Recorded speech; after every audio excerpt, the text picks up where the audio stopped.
Alright, so I'm going to remove that bolt from there. It's a little side cover. I'm going to remove these two and try to get it down out of the way so I can go in and loosen up the carburetors and get them out. We got throttle cable comes in the side here. This big hose comes in above there.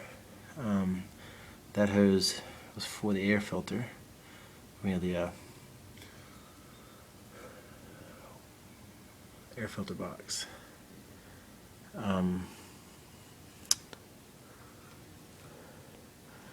got a bunch of stuff underneath it. I'll have to get more video in a second.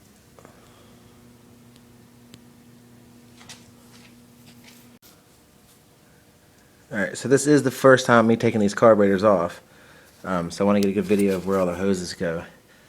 This hose from the filter comes around and goes in right here. The tops of the carburetors are facing the left side when sitting on the bike. Underneath there, there's a little hose that comes up, and that plugs right into the bottom of the carburetor, right there. Right there. Got that one hose coming up. You've got two bigger hoses plugging into the bottom there. The one towards the back of the carburetor. This one comes around to this hose with the white filter, and then the other one just past it. That one comes down to this black hose that goes into the motor, and they're both coming off the carburetor. So I'm going to get some needle nose pliers and start removing those hoses.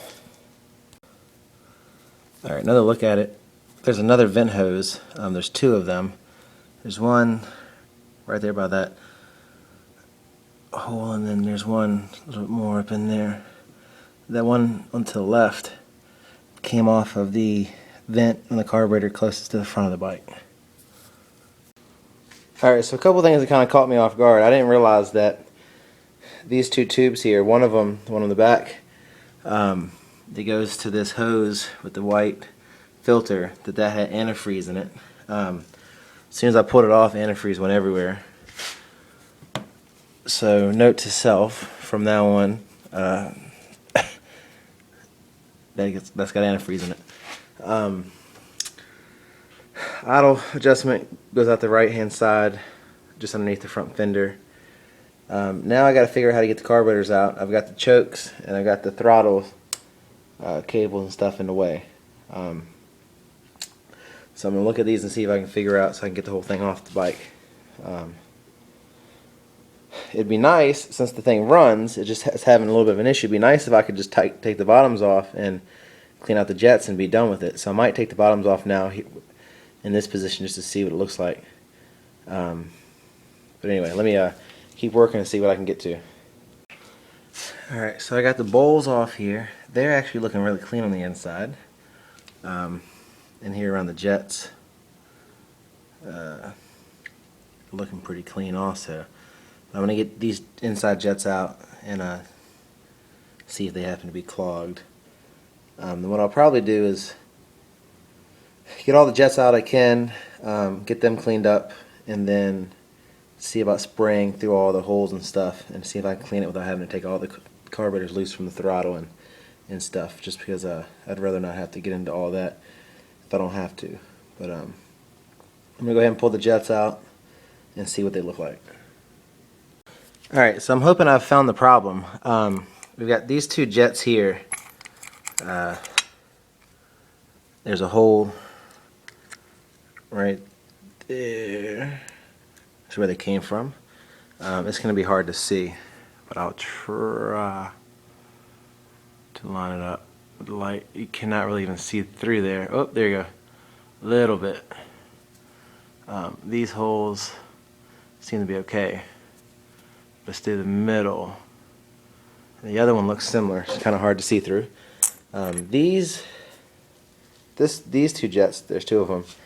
These go right here around the needle, and then these little jets go on top. And looking through this one, can't see much of anything. So I'm gonna blow some air through these and see what happens. Alright, so what I've done since the last clip is I've gone through, I've sprayed through all the holes. The jets down here, I soaked those and sprayed through those, got them pretty clean. I'm hoping those jets were the problem. I don't know if they're the pilot jets.